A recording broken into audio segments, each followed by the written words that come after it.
Good evening, Philippines, and good morning in the U.S. You'll have to forgive me. You can hear my throat. I'm a little sick. It took me like even time to think what I should even talk about. And the only thing I can think about is, uh, how things are different in the Philippines when you get sick, as opposed to America when you get sick. Meaning, like, how do you get medicines and how do you go to the doctor and how do you do those things? So I don't know how many Filipinos are interested in, like, if in the U.S. what happens to you when you're sick. Um, and I know there's probably some Americans out there like, if I get sick, what happens. So this is nothing serious. It's just a flu. Just the whole family here is kind of a little down the weather. Nothing, not a big deal at all. You can hear my throat though. It's lingering, lingering, lingering. But first off, I just wanted to give a shout out to my subscriber here, Datu Jabril Malang. He asked for a shout out. So there you go, Datu.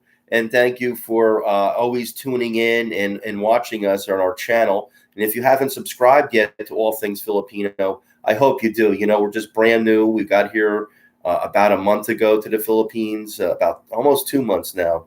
So if you like what we do and like what we say, or you want us to do something, let us know. But please subscribe. Let us know, what you want us to do or what you think, and we'll be trying to do that for you. Um, but I just thought I'd go over this a little bit because I thought maybe some Filipinos would like to know. So, like in America, just like here, of course, you have drugstores, but the drugstores are huge. They're gigantic. When I was a kid, many of the drugstores in the U.S. were very small. Uh, they weren't sari stores, but they were run by the pharmacist. They were very small stores, and you would go to the doctor. And the thing in America about doctors is that you can readily see a doctor, pretty quickly, even if you have, well, maybe not nowadays. When I was a kid, you could, but I mean nowadays, a lot of times you go to something called urgent care in the U.S. When I was a kid, we had family doctors, and we just call up on the phone. The secretary, everyone knew who you were. You went down there, and they could fit you into the schedule. Uh, excuse me. Um, Nowadays in the U.S., if you ever go to the U.S., basically you have to go to a place called urgent care. Now, I know St. Luke's over here in BGC, they said they opened up the first urgent care center in the Philippines. And basically, what that means is no appointments required. So, about 2 months ago, we're coming in from the airport, coming in from Korea. Maddie had a cold. We all were feeling a little sick, but Maddie had was pretty sick in there, and we were like, well, we just want to get him checked out, just make sure that his lungs and doesn't have pneumonia or something like that. But my wife said, no, no, no, it's going to, we would just come off the plane and we're in the car going, traveling to the Airbnb or the condo. And I said, well, let's just go see a doctor. She's like, no, no, no, no, no, no, no. You're going to be waiting there. You're going to be waiting there hours and hours. I said, oh. I said, because he just got in from the U.S. and I'm like, man, he's going to be tired. I go, it wasn't that serious, no fever, but in the U.S. you could just go to or the cost would be somewhere around 5,000 pesos if you didn't have insurance. In the U.S. it's totally different too. That most people have what we call health insurance, and you pay every month for it. It's quite expensive. It's 20, 40. It's like 60,000 pesos a month, maybe more for a family to have this insurance. And even then, you have to pay something like I want to say like 3,000, 2,000 pesos. Basically for that, for if to see the doctor, and you hand an ID card in and you pay. And you still have a co-pay, and you have to pay something for your medicine. Maybe but it's a small co-pay, maybe like 300 pesos, something like that. So in the U.S., you can see a doctor relatively quickly. If you don't have insurance, you have to pay a lot of money just for a 10-minute visit. And kind of in my opinion, The doctors aren't as good as like when I was a kid. In the old days, they were cheaper and better. I mean, that's my opinion. They spent a lot of time with you. But you can see a doctor in the U.S. You can get medicine relatively quickly. I know in the Philippines, you have to wait a long time. And if it gets serious, especially if your temperature is rising, you go to the ER. So I know in the Philippines, it's kind of a different sort of deal than America as far as if you get sick or something like that. Either you have to wait all day at the doctor's office or you have to go to the ER. Now, the thing that was kind of surprising to me is that when we got to the Philippines and Maddie was sick, or even today when I've been sick like this last week, you have to go to the drugstore and you have to go to Watson's or, SM drugstore or something like that. And you have to make sure you go to some place that is legit, legitimate, that's been around a long time. Because we've been hearing there's been a lot of kind of, I don't know, fake drugs, counterfeit drugs. If you go to like a generic pharmacy or something like that. So, we had to be careful. We went to Watson's on the way from the airport, and now we go to SM or something like that. And you can get your Dimeteb, which is kind of a cold medicine. You can get Vicks 44. Now, you can't get NyQuil. Now, in the U.S., NyQuil is kind of like a very, very strong Vicks 44. It has like acetaminophen in it, or parameciol, you guys call it, or something like that, a cough suppressant, and some other stuff in it. Philip, but what we've coming here, I don't know if because it was the holidays or something, it's always hard to get Vicks 44. Now, maybe someone can tell me in the comment section below why it's so hard to get Vicks 44. It runs out. Like it isn't there. It's like people buy it. Now, I don't know if they just don't produce enough. I know it's made in Metro Manila. I know that, Vicks 44 is a good product, but it seems like it's kind of hard to get. And here's the other thing. So like in the US, you get bigger bottles of stuff. So like your Vicks 44 here in the Philippines is like this big. In the US, it's like this big. It's like double the size. Now, a lot of you are like, oh, yeah, America has better stuff. Now, here's the difference. The medicine in the U.S. is not as strong. So you get a bigger bottle because I don't know what you would say in Tagalog. It's not as concentrated. It's not as strong. In the Philippines, you take a lesser dose. So like we're giving Maddie the medicine, or I take the medicine, I'm usually taking, 10 to 15 ml or something like that. In the Philippines, when you look at the bottle, it's 5 ml. It's more concentrated. So for all those out there, if you're Filipino and go to the U.S. or a U.S. going to the Philippines, read the directions because the dosage is different, because the medicine is more concentrated in the Philippines and less concentrated in the U.S. And the other thing, too, is when you go to a drugstore in America, it's like a grocery store. It's like a whole SM. And it's big, it's huge most of the time. Not like when I was a kid, when we had these very, very small, very, very small pharmacies where you knew the pharmacist. These are huge pharmacies in the U.S. and they're all company run. They're all corporate. They're not small pharmacies. Those are almost all they're almost all gone now in America, which is a shame because when you were a kid, you went in there, you got a balloon from the pharmacist, but more importantly, the pharmacist knew you in America. And I don't know here if there's any local pharmacy stores, but in the U.S. there were, and you could talk to the guy and they knew you, and it was a much better relationship. In the U.S. now, oh, geez, you call up, you get a phone message. It's like press number 1, talk to the pharmacist. Talk number 1, talk to the pharmacist. You get this whole thing. You don't talk to the pharmacist. You have all kinds of assistants with the pharmacist, and sometimes they're good, sometimes they're bad. But the thing is that in the U.S. you don't get good service in pharmacies anymore. And the same thing with the doctors. They don't really know you as much as they used to in most cases. But you can get to a pharmacy. You can get your medicines quick. They can phone in from the doctor's office, and you get your medicines really quickly. It's not that big of a deal. Now, you may have to pay. It's going to be expensive. I would say, which is really kind of bad, and we're going to figure this out, in the months to, in a little while anyway. That some I don't know if a lot of people know this in the Philippines, but in the Philippines has some of the most expensive drug prices in Asia, compared to Thailand, compared to Singapore, compared even to China and India. Very, very expensive drug prices, for cold tablets, prescription tablets, what have you. Now, I know that the director in the Philippines was kind of going to put a price cap on those medicines in the Philippines on some of them. But the Philippines, for some reason, has very expensive drugs, which is really, not really that good, for a lot of people, since, people have money problems here. And it's not really, good for anybody. It's expensive, So, in the US, we have very expensive drug prices too, unless you have insurance where the insurance company gives you a copay. Um, Now, for over the counter, and that's what we call medicine, bottle medicine. We call in the US, I don't know what they call it here.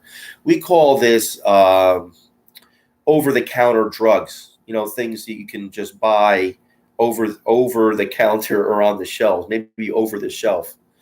Things that are, for colds, for headache. And when you go into a US pharmacy, these things are huge. So like you can go for like cold medicine in the US and you would go down an aisle and you would have 50 different cold medicines there. And you can't even figure them out. I mean, literally, you have to look at each one, and each one's a little bit different than the other one. But there are so many cold. The aisle is filled with them. Same for allergy medicine. Same for, you can just think about it. Okay, headache medicine, sleeping medicine, all this over the counter drugs. You go from aisle to aisle to aisle to aisle in the US. When you come here, I mean, I've been to Aura Mall and stuff with Watson's, and listen, they're a nice pharmacy, they're okay, but they just don't have the amount of products that the US has. Now, the US has too many products. I'm going to say that to you right off. But a lot of this stuff that we would, have out, on the shelves, excuse me, I really, yeah. Excuse me about that. I can't wait for this to stop. But in the U.S., just so a lot of Americans know, a lot of the medicines, in the Philippines are going to be behind the counter. You're going to have to go and ask someone that is, behind the counter. So it's not over the counter like the U.S., it's behind the counter. So like if you wanted Vicks 44, if you're an American or something, you have to go and ask someone. They're going to get it from the back. It's not going to be on display in most cases. You're going to have to ask for it. In the U.S., it's a totally, totally different thing. You just walk in and there's so many, boxes of stuff. You just pick what you want and you go to the front counter and you buy it. And you can ask the pharmacist, what you should buy, blah, blah, blah, something like that. And nowadays you have to, because there's so many brands and so many different things. It's hard to figure out in the U.S. But here in the Philippines, I know a lot of foreigners are going to have trouble kind of finding the drug they want because they don't have everything. So, and then in a lot of cases, it was out. So we tried to get Robitussin. We call it Robitussin, not Robitussin. And that's for phlegm and cold for kids and even for adults. And we couldn't find it. Priscilla had to go to Pure Gold, had to go to a few other places. They were out. We had to check back in the next day. Which, in the U.S., I mean, it's easy to get that stuff. I mean, excuse me, it's really kind of easy. That's one of the good things about the U.S. One of the things I have to say that I like about the U.S. is that 24-hour pharmacy, you can go in and get your stuff and come out. There's not a lot of stuff that I miss from the U.S., but I do miss that fact that you can just go in, and in a lot of cases you can also get alcohol, get beer or something too while you're there. You don't have to go to a regular grocery store. The pharmacies in the U.S. are kind of like sari stores. You can, if you have to get other stuff, for your drugs and all go home. It's a little more expensive, but you can do it if you have to. In the Philippines, it's it's a little different. So that was kind of not like a big deal, but it's not like I'm worried about it or upset about it. It's just something you have to deal with. So I can't get NyQuil here, which is kind of my preferred cold medicine. You have to get Vicks 44, which is fine. It's not a big deal. Or I take Advil or something with the Vicks 44, or Tylenol, or acetaminophen. It's for fever reliever. That's what we do in the U.S. So it's not that big of a deal. But the fact that it came in little glass bottles instead of big plastic ones, and that there's sort of a shortage of all of these things was kind of a shock to me. I thought, yeah, okay, we have to ask behind the counter. They're going to be a different name or something like that. But I thought that it wouldn't be, I thought it'd be kind of easy to get that, especially in Manila, where they make the stuff. I didn't think it would be that big of a deal. But, it has been kind of a hassle getting these over the counter stuff. So we're going to have to kind of figure that out, as time goes on. Like we bought, Priscilla went out and just bought a couple of bottles for me. So I'm all stocked up. Don't worry. I got my Vicks 44. I don't have to run out to SM or anybody. That kind of thing. So Heilman is chiming in and thinks the eruption is over. Hi, nice to see you, Heilman. No, I don't. I mean, let me do a quick search at the eruption. I think the volcano is still active. Let's see here. I don't think they've reduced the warning. And this was 2 hours ago from CNN. It said residents urged not to return home as Philippines volcano continues to spew ash and lava fountains. And from Rappler, oh, thank you. Nice to see you too. Excuse me, I got a cold, so I hope you can put up with that. But major Rappler, which I don't know if you know them, they're online from the Philippines. Major eruption still possible as volcanic quakes persist. Cracks emerge. So, like I said, these volcanoes, and I'm not going to say I'm an expert in volcanology or volcanoes, but I did live in Hawaii, and we have one of the biggest active volcanoes in the world over there. And the fact of the matter is, you don't know what's going to happen. You just hope that it stops, and that these sleeping giants kind of go away. But I saw the pictures today, and I really hope that everyone out there is well. Our prayers go out to them.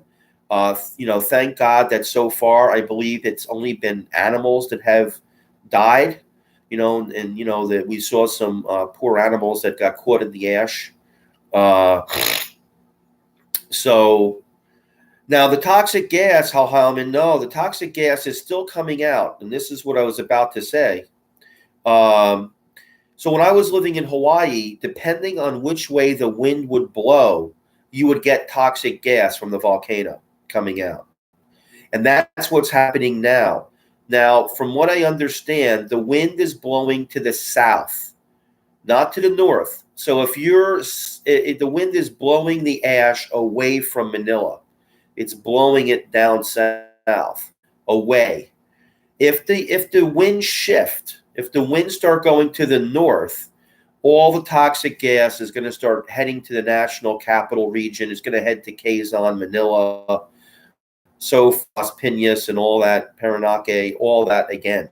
It's going to happen. And the volcano is going to start spewing more ash and gas. I think that the gas, let me take a quick look. I think it's continuing to spew everything.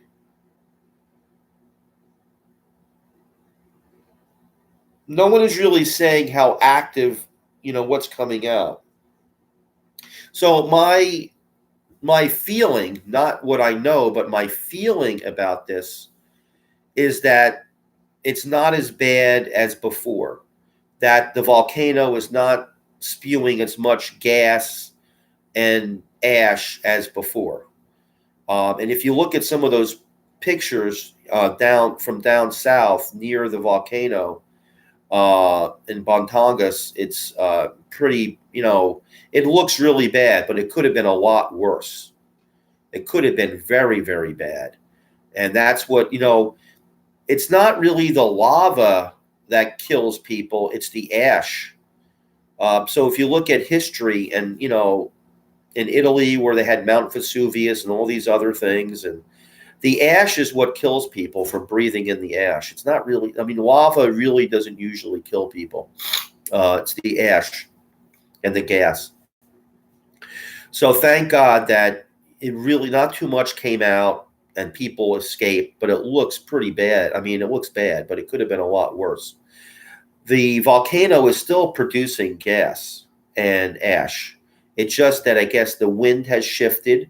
The wind is blowing further to the south over the ocean. So it's probably pushing everything over the ocean.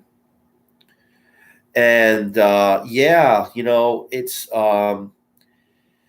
I just hope, we're up here in Taguig and Bonifacio Global City by Makati. So, we're on the edge of the danger zone. We're out of the danger zone, really, I guess most people would say.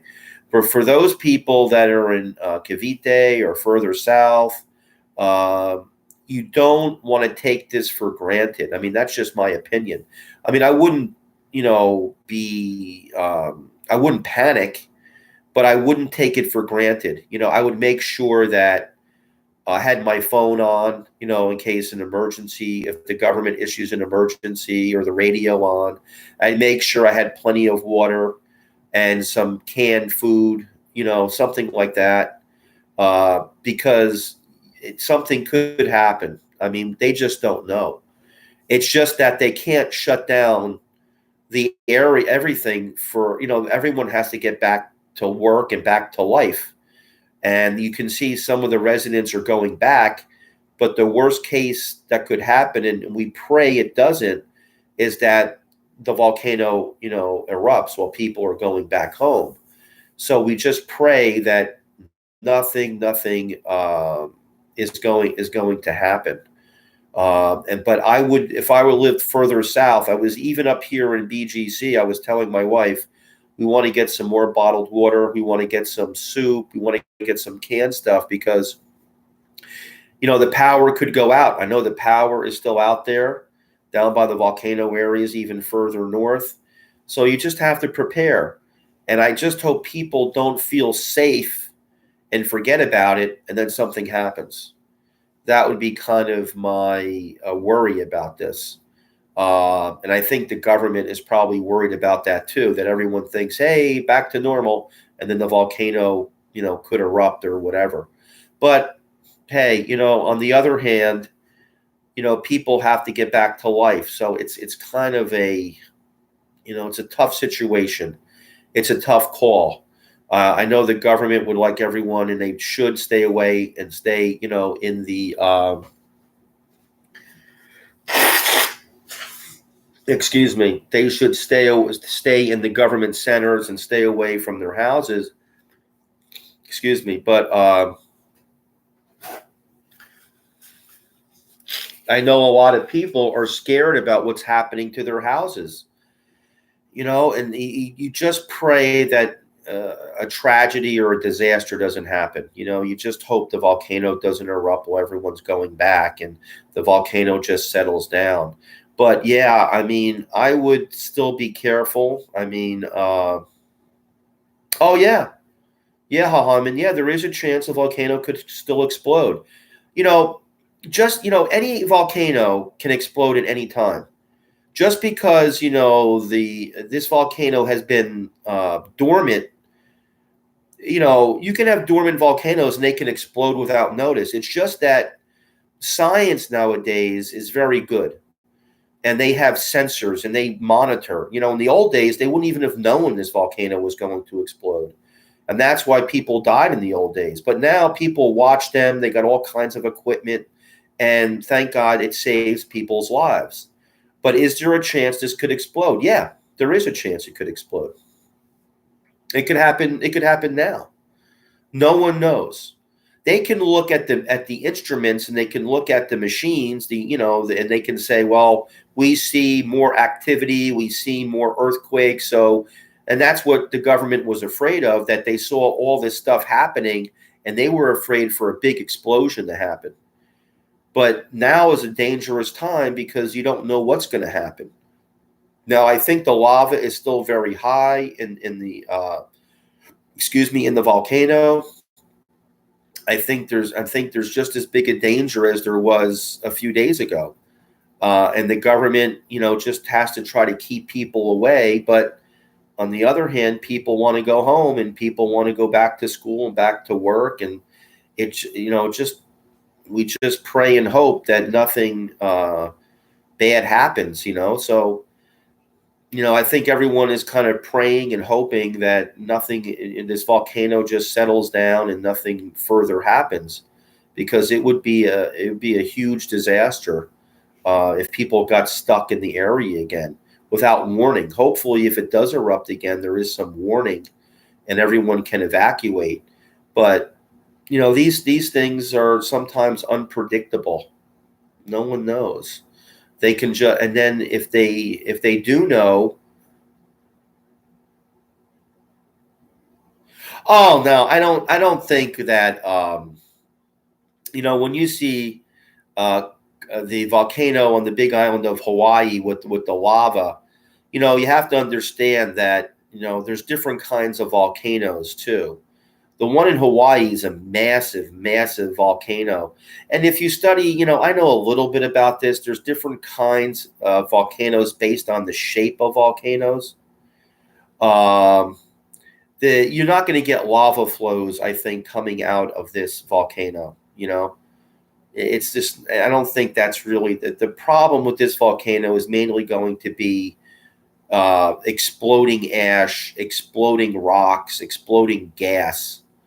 I don't think this volcano has a history of lava, a lot of lava coming out. It's mainly gas and things like that. In Hawaii, they're very lucky that, and Manila is so, we're not, we're far enough away that, the lava is not, I don't think it's not that type of volcano that I know of. It's just not going to happen. Well, it depends what you mean by dangerous. Every volcano is dangerous. Okay. They can erupt and they can spew out all this stuff quickly, or they can not do it so quickly, or it takes time. So like in Hawaii, it makes lava, but the lava is very slow. Now I know Mount Vesuvius, and I don't know, maybe some other volcanoes, the lava comes out quicker. But in Hawaii, it's very slow. Yeah. In Hawaii, there's it's very slow, and it actually makes the island bigger. But you get all this toxic gas. But could the volcano in Hawaii explode and go crazy? Yeah, it could. That's why my friend in Hawaii said, no way, I'm never going to live in an island with an active volcano. That's what he said, So, you don't know. But it doesn't have a history of doing that. But it does destroy houses. It does destroy areas. If a new opening comes up in the volcano in Hawaii, it destroys houses and stuff in different areas. But my understanding, but I'd have to do more reading and research, is that this particular volcano, it's not known for lava flows. So I don't think that's really something to worry about, Yeah, well, it's going to explode the toxic gas, and in some cases also rocks and stuff will come shooting out. As far as Manila, yeah, I would think it's mainly going to be the ash and the gas. that could, that would hurt Manila or people that live in Manila. But luckily I think Manila is just far enough outside the danger zone that I don't think that the gas coming out would be, extremely dangerous. I think it's only going to be very dangerous near the volcano itself in this case. This volcano is not very large. It's smaller. I mean, I don't think it has the capacity to really hurt people in Manila. Um, so, I mean, I don't think that's something to really, be that concerned about. We just hope that it stops the gas because, if it doesn't, I mean, my understanding of this volcano is that it does quiet down. It does stop after a while. The one in Hawaii, man, that thing has been doing toxic gas for the last 10 years. And it's just awful, and no one will talk about it in Hawaii because it'll ruin tourism. But that toxic gas ruins the weather. It ruins everything. You're breathing it in all the time. It's awful. Okay. And we were on a different island. People that live in that island, man, their eyes, their noses, it's awful stuff. So, I don't think it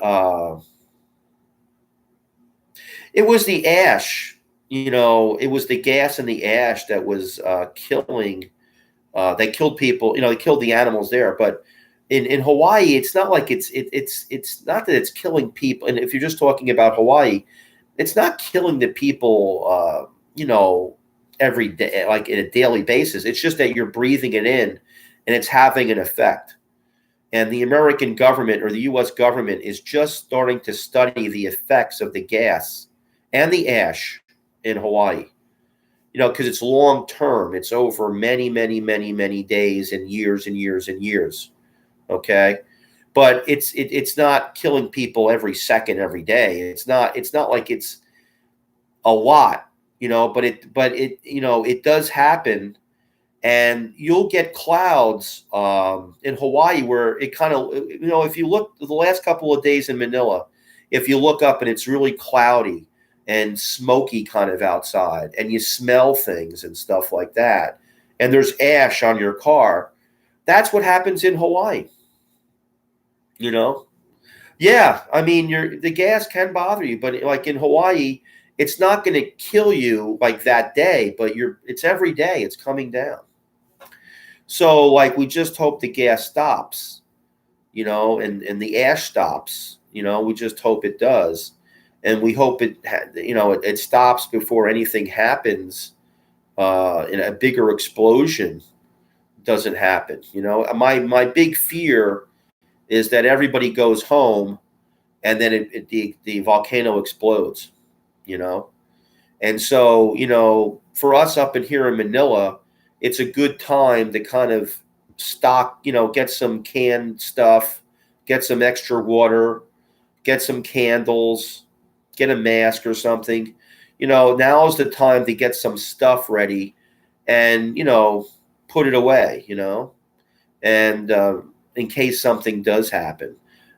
No one knows, so I just hope people are still afraid and very cautious down south. In Manila, we're going to have time. I don't think you really have to be worried too much if you're in Manila. But I wouldn't be traveling south too much. I wouldn't be going down south. Okay, Hyman, I can't stay either. I'm going to get off too. So thank you so much, and have a great night. And stay well and be well. God bless. Take care. Bye bye. And we're going to end it too. So for everyone out there, have a great day tomorrow. Be cautious. Get your stuff ready. Get your supplies. Don't panic, but be ready. And we'll see you next time here. Take care. Bye bye.